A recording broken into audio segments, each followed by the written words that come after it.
Hi friends, मैं हूं पंकज राय और आप देख रहे हैं दी विज्ञान चैनल। आज मैं आपके लिए कुछ महत्वपूर्ण प्रश्न लेकर के आया हूं जो विभिन्न व्याकरण के महत्वपूर्ण विषयों पर आधारित है। मुझे आशा है कि आज की वीडियो आपको पसंद आएगी, तो बीच में वीडियो को बंद करके या छोड़ करके मत जाइए, अंत तक बने रहिए। चलिए बिना देर किए स्टार्ट करते हैं आज का ये सेट। तालव्य वर्णों की संख्या है।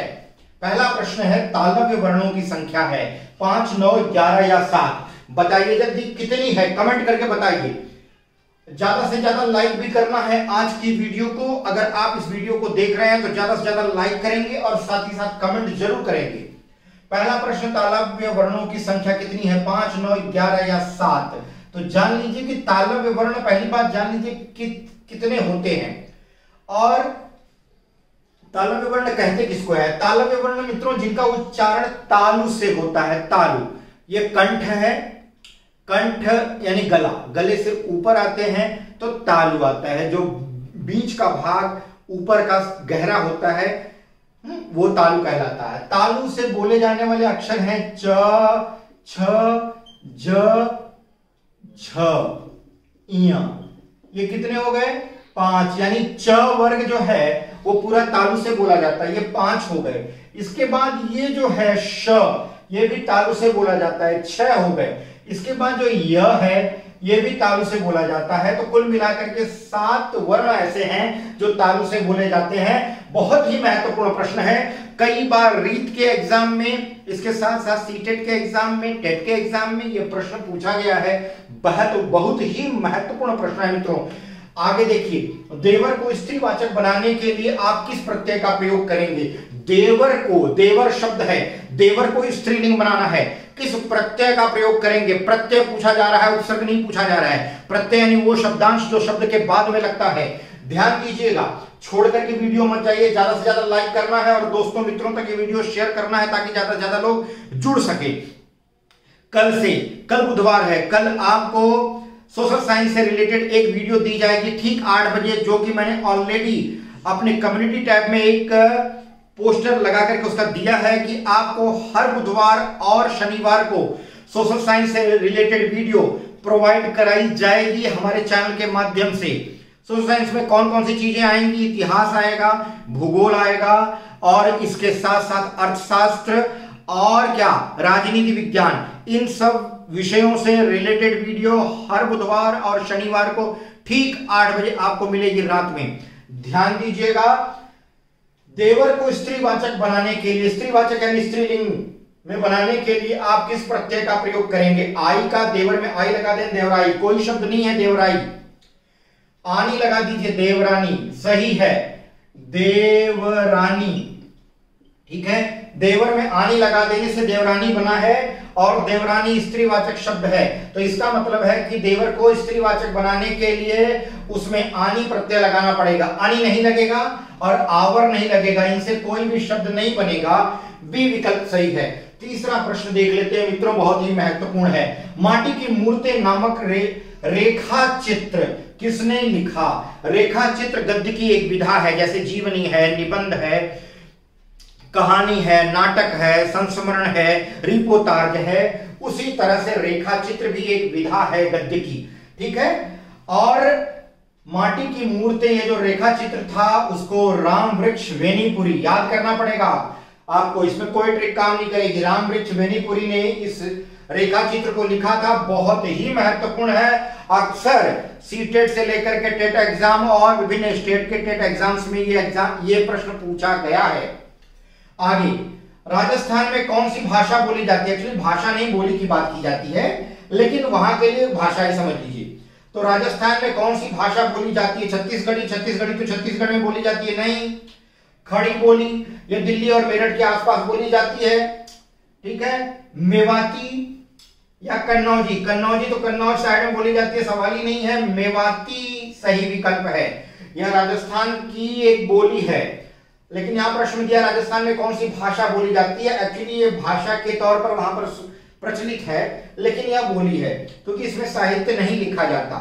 जिसमें साहित्य लिखा और, ठीक है, जिसमें साहित्य लिखा और बोला दोनों जाता हो, यानी भाषा के दो मुख्य रूप जिसमें प्रयोग किए जाते हैं उसको ही पूर्ण रूप से भाषा कहा जाता है। ठीक है, आगे आ जाइए। लेकिन यहां प्रश्न भाषा करके दिया है तो हम उसको कट नहीं करेंगे, क्योंकि यह पिछली परीक्षाओं में पूछा गया है, तो यहां मेवाती विकल्प सी आएगा। पांचवा प्रश्न देख लेते हैं। निम्न में से रस के अंग हैं। रस के अंग, भरत मुनि ने कहा था, क्या कहा था? भावानुभाव व्यभिचारी संयोगाद्रस निष्पत्ति। ठीक है, अब निम्न में से रस के अंग कौन से हैं? उपमेय, उपमान, साधारण धर्मवाचक शब्द।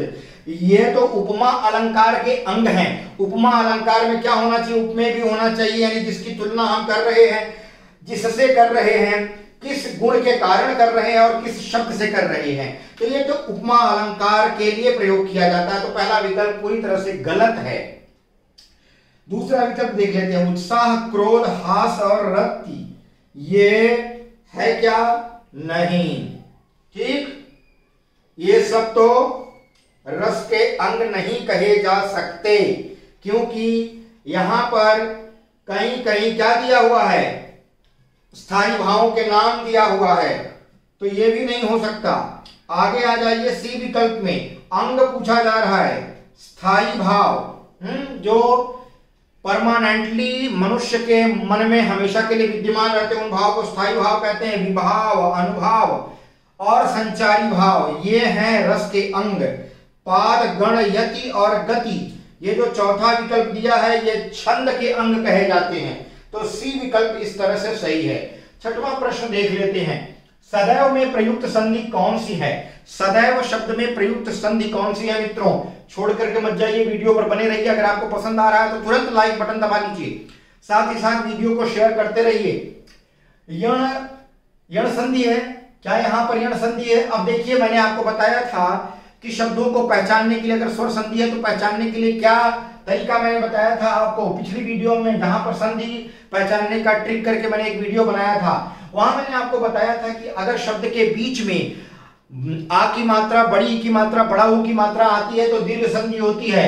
अगर शब्द के बीच में ए की मात्रा आ जाए और ओ की मात्रा आ जाए तो वहां पर गुण संधि होती है। और अगर वहां अय की मात्रा, अय ऐसे लिखा जाता है, मात्रा इसकी ऐसे होती है, अय की मात्रा और औ की मात्रा, ठीक है, औ की मात्रा कैसे होती है? एक डंडी बगल में और दो डंडी ऊपर, यानी अय की मात्रा और औ की मात्रा आती है तो वहां पर वृद्धि संधि होती है। अब इसका संधि विच्छेद करके हम देख लेते हैं। सदा जमा एव बराबर सदैव होता है, ठीक है। अब ये देखिए, आ के बाद अगर ए आ जाए, ठीक है, अ या आ के बाद अगर ए आ रहा है तो वहां पर क्या हो जाता है? आय में कन्वर्ट हो जाता है वो, ठीक है। और अ या आ के बाद ओ या औ आता है तो औ में बदल जाता है। ये वृद्धि संधि का दो नियम है। इस हिसाब से सदैव शब्द में वृद्धि संधि होगी। सी विकल्प सही है। अब देख लीजिए सातवां प्रश्न। यह काम मैं आप कर लूंगा। यह काम मैं आप कर लूंगा यानी अपने आप कर लूंगा। आप शब्द पंक्ति में आप है, आप क्या है? फिर से देख लीजिए सेंटेंस। यह काम मैं आप कर लूंगा यानी यह काम मैं खुद से कर लूंगा या अपने आप कर लूंगा।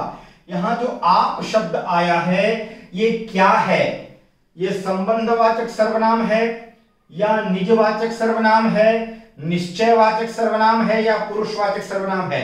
देखिए पहला डी विकल्प से चालू करता हूं।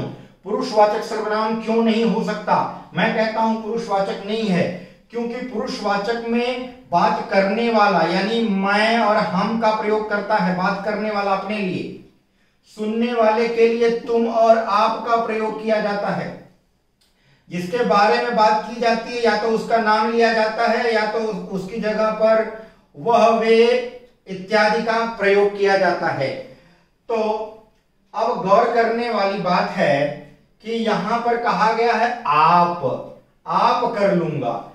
यहां तो पुरुषवाचक सर्वनाम होने की कोई गुंजाइश ही नहीं है। ये आप पे मत जाइएगा। यहां जिससे बात की जा रही है, क्या यहां आप शब्द जिससे बात की जा रही है उसके लिए प्रयोग हुआ है? नहीं हुआ है। तो ये जो आप है वो आप पुरुषवाचक नहीं हो सकता। अब गौर कर लीजिए, निश्चयवाचक सर्वनाम में, निश्चयवाचक सर्वनाम में वे सर्वनाम आते हैं जिनका प्रयोग किसी चीज की, किसी संज्ञा की निश्चितता के लिए किया जाता है। जैसे वे पुस्तकें, वे मेरी पुस्तकें हैं, जैसे बोला गया वे मेरी पुस्तकें हैं, यह मेरी कलम है, यह मेरी कलम है। तो यह जो शब्द का प्रयोग किया गया वह इस कलम की निश्चितता बताने के लिए किया गया कि यह मेरी कलम है। तो यह, वह, ये और वे निश्चितता के बोध में प्रयोग किए जाते हैं, वे निश्चयवाचक सर्वनाम कहलाते हैं। जहां यह, ये, वे, वह इत्यादि शब्द नहीं प्रयोग किया गया, तो ना तो पुरुषवाचक ना तो निश्चयवाचक। फिर क्या है, गौर कर लीजिए, क्या यह संबंधवाचक है, यानी जिसका, उसका, जिसकी, उसकी, जैसा, वैसा इत्यादि शब्द जिनका आपस में संबंध हो, ऐसे सर्वनाम शब्द नहीं। यहां संबंधवाचक सर्वनाम भी नहीं है। तो यहां क्या है, यहां निजवाचक सर्वनाम है। क्यों? क्योंकि आप स्वयं, अपने, आप इत्यादि शब्दों का प्रयोग कर्ता या वक्ता खुद के अर्थ के लिए करता है।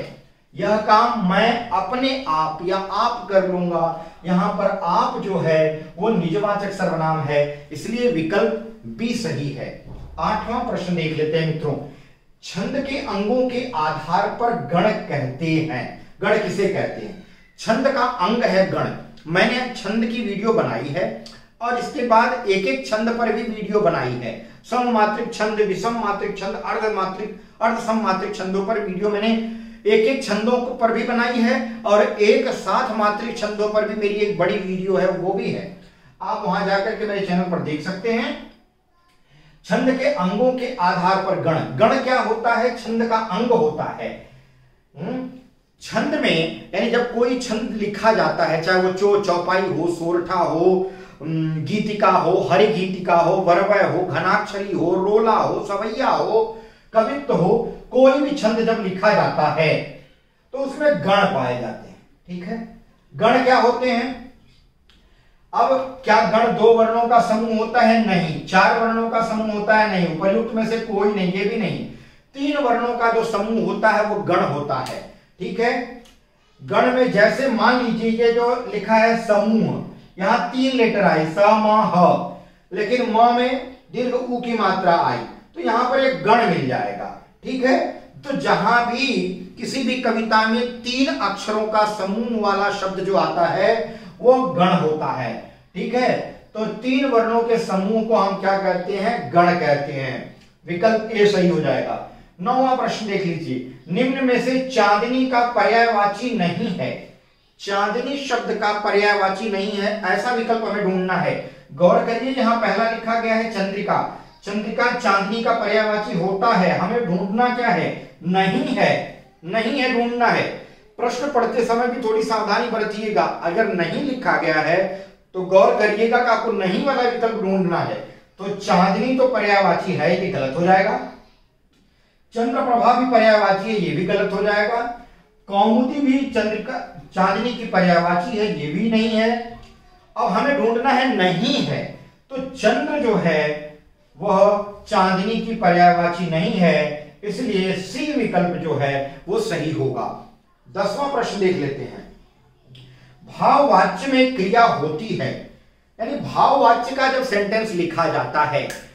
अब भाववाच्य होता क्या है? जब क्रिया भाव के अनुसार, यानी सेंटेंस या वाक्य के भाव के अनुसार बदलती है, या क्रिया पर भाव का प्रभाव ज्यादा होता है, या भाव के प्रभाव के अनुसार क्रिया चलती है, ऐसे वाक्य को हम भाववाच्य का वाक्य कहते हैं। अब गौर करने वाली बात है कि प्रश्न क्या है? प्रश्न पूछा जा रहा है कि भाववाच्य में क्रिया होती है। भाववाच्य में क्रिया कैसी होती है? क्या बहुवचन में होती है, एक वचन में होती है, या एक वचन और बहुवचन दोनों में होती है, यानी ए और बी दोनों विकल्प, या इनमें से कोई नहीं? तो देखिए, मैं बताना चाहूंगा कि भाववाच्य में क्रिया एक वचन में होती है। अब एक वाक्य लिख करके मैं आपको दिखा देता हूं। मुझसे चला नहीं जाता। मुझसे चला नहीं जाता, यह भाववाच्य है। ठीक है, राम से लिखा नहीं जाता। अब ये देख लीजिए, जाता जो क्रिया है वो एक वचन में है, ठीक। तो मुझसे चला नहीं जाता, राम से खाया नहीं जाता, दादाजी से टहला नहीं जाता, तो इत्यादि जो वाक्य आप भाववाच्य में लिखते हैं उनमें क्रिया पर जब भी गौर करेंगे, किसी भी भाववाच्य की क्रिया जो होती है वो हमेशा एक वचन में होती है। तो मित्रों, मैं समझता हूं कि आज की वीडियो में आपने कई कॉन्सेप्ट समझे होंगे। आपको ये वीडियो जरूर पसंद आई होगी। अपने दोस्तों, मित्रों, सगे संबंधियों तक इसको शेयर करिए, और अगर आपने पसंद किया है तो लाइक बटन जरूर दबा दीजिए मित्रों, और जाते जाते एक कमेंट तो लिख करके जाइए ताकि मेरी मेहनत सार्थक नजर आए, ठीक है। वीडियो कभी भी देखिए, बीच में मत देखिए, और जाते जाते बीच से छोड़ करके मत जाइए। एक बात और कहना चाहूंगा, एक बार फिर से रिमाइंडर दे देता हूं कि कल से, यानी बुधवार और शनिवार, कल बुधवार है, आपको हर बुधवार और शनिवार को सामाजिक विषय से संबंधित एक वीडियो हर दिन मेरे चैनल पर 8 बजे रात में देखने को मिलेगी। तो ये सभी दोस्तों, मित्रों, पढ़ने वाले और कॉम्पिटिटिव एग्जाम देने वाले अपने सभी साथियों से आप बता दीजिए ताकि ज्यादा से ज्यादा लोग वीडियो में जुड़ सकें। अगली वीडियो में एक नए विषय के साथ मैं आपसे फिर मिलूंगा। तब तक के लिए बहुत बहुत धन्यवाद।